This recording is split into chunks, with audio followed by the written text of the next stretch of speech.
When I first started working on the death penalty, I learned that in pre-Civil War America, there were actually four crimes of murder.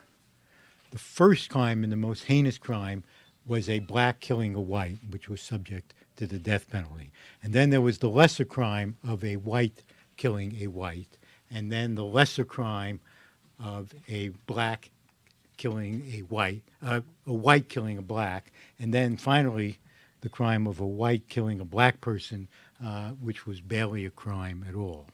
And if you look at the statistics of who gets subject to the death penalty now, you see that it follows the same pattern.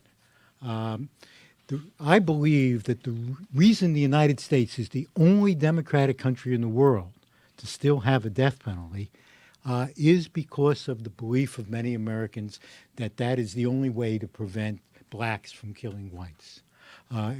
Now, the supporters of the death penalty tell us that it's for the most heinous crimes, the cold-blooded murders by people who know what they're doing and are fully in control of themselves. In fact, if you look at the statistics, that is not the case at all.